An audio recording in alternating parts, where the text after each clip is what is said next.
Hello, my name is Mohammed Damani. I am the Regional Executive Chef for Mount Carmel, and today I'm going to make for you a walnut and rosemary oven fried chicken.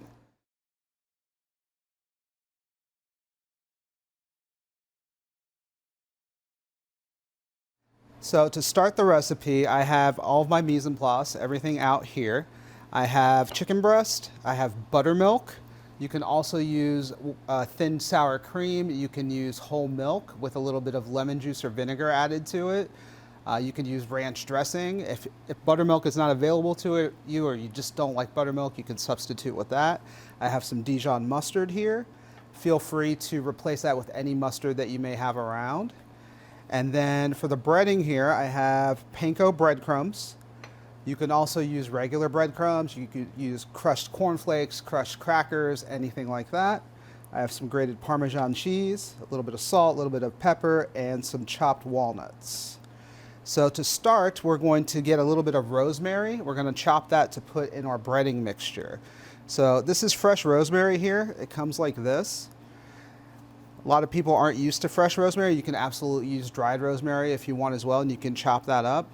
But with the fresh rosemary, you have the stem here. You can literally take your two fingers and just kind of pull down, and that should come right off there. We don't need a lot of this. We only need about, I think, a half a teaspoon.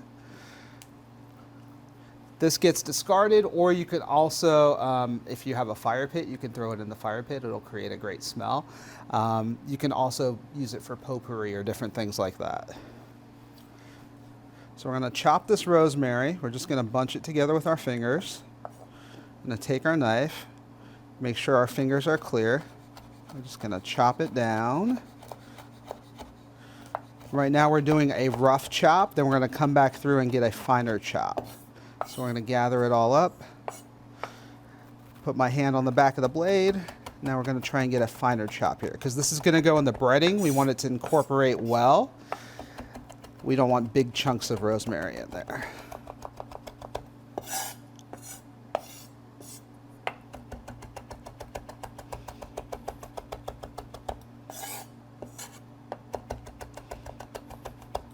So that's good right there. Just going to take our rosemary, put it in our little dish, about half a teaspoon. Save the rest for later. So we'll come over here. We'll mix up our breading. We have our panko breadcrumbs, chopped walnuts, grated Parmesan cheese, a little salt, a little pepper, and our fresh rosemary. And we're just going to give this, I have this whisk that I'm going to use for the marinade. I'm going to go ahead and dual purpose it and use it before it gets wet. Just give that a nice mix, get everything evenly mixed. Now we're going to toss our chicken in a marinade. Have some Dijon mustard here. Put that right in. And buttermilk. Very simple, quick marinade. The great thing about buttermilk is the acidity in the buttermilk will actually tenderize the chicken a little bit. That's why you see ranch dressing and buttermilk and those things used in marinades quite a bit. So we're just going to give that a mix. Actually going to grab our whisk just to make sure everything is incorporated well.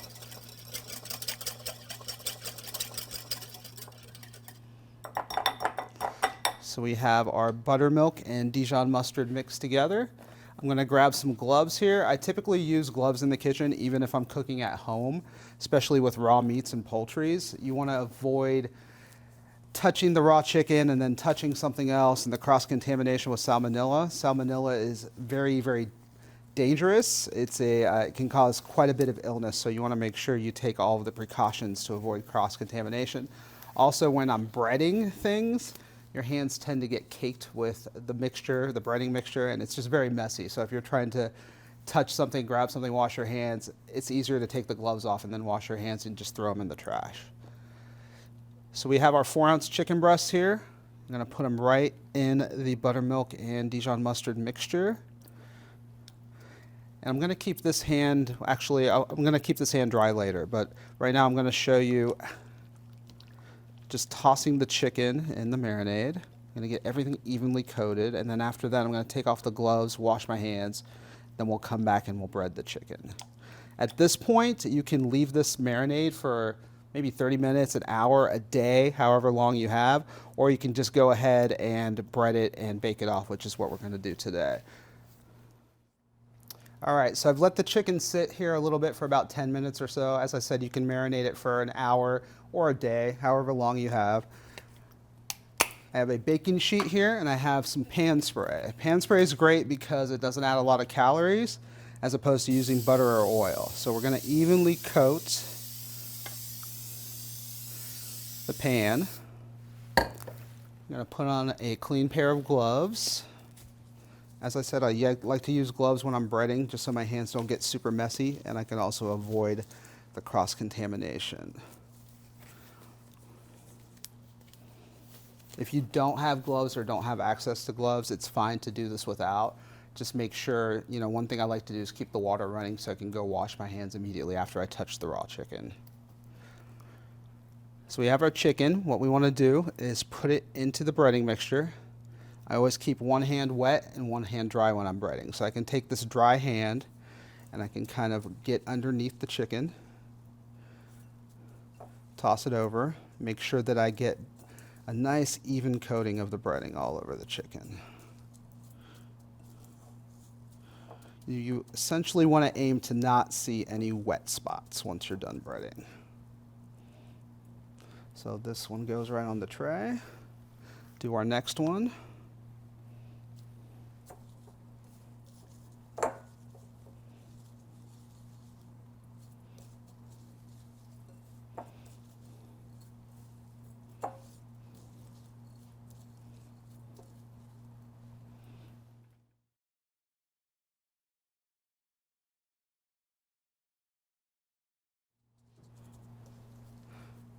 All right, so now we have all of our chicken breaded. We have it all on the tray. I'm gonna go ahead and take off my gloves. I have my oven preheated to 425 degrees. I'm gonna go ahead and put this in the oven for about 15 to 20 minutes. So we'll be back, we'll take the chicken out of the oven and then we'll plate. So our walnut and rosemary oven roasted chicken is ready. It's been in the oven for about 15 to 20 minutes. I would say around 18. We did at the end finish it with the broiler. We turned the top broiler on and put the tray right under there for just maybe 30 seconds to get some browning on top. So I have my thermometer here and I'm just gonna check the temperature. You want 165 degrees or above. You wanna do that to make sure all of the salmonella is killed and no one will get sick. So we have about 191 degrees, so it is a little hotter than it needs to be, but we wanted to make sure we got that brown. So I'm going to take it, put it on the plate right there. And then this pairs well with coleslaw. There's actually a recipe for a red cabbage slaw that is provided with this as well. We did not make that. But you can do a vinegar slaw, you could do a salad. It can go well with a salad. You can slice it up, put it right on top of a salad. Also with this, if you don't like walnuts, you can use pecans, you can use almonds.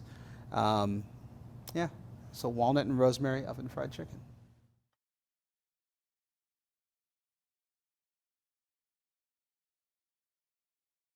Hi, my name is Amy Shea and I'm nutrition faculty with Mount Carmel College of Nursing. In this video, we're going to discuss the nutritional aspects of the walnut rosemary oven fried chicken that you just saw prepared by Chef Mohammed.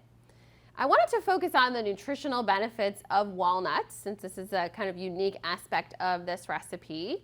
So as you can see on the slide, 1 ounce of walnuts, so 1 serving of walnuts, provides plant-based omega-3 fatty acids. And so those fatty acids are very beneficial for our heart health. They can help lower our bad cholesterol, the LDL cholesterol. They can also help lower blood pressure.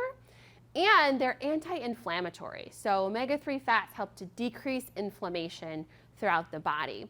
And you can see from the little graph that walnuts are the only tree nut or nut that is a source of this omega-3, which is referred to as alpha-linolenic acid, or ALA.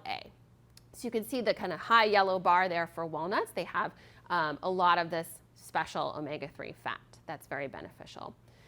Otherwise, the nutrition for walnuts, you can see 190 calories per serving, 4 grams of protein, 2 grams of fiber, and they're a good source of magnesium. And if you're curious how much a daily serving, what that looks like as far as the walnuts, I've given you some different pictures from this wonderful resource, so you can check that out on the slide.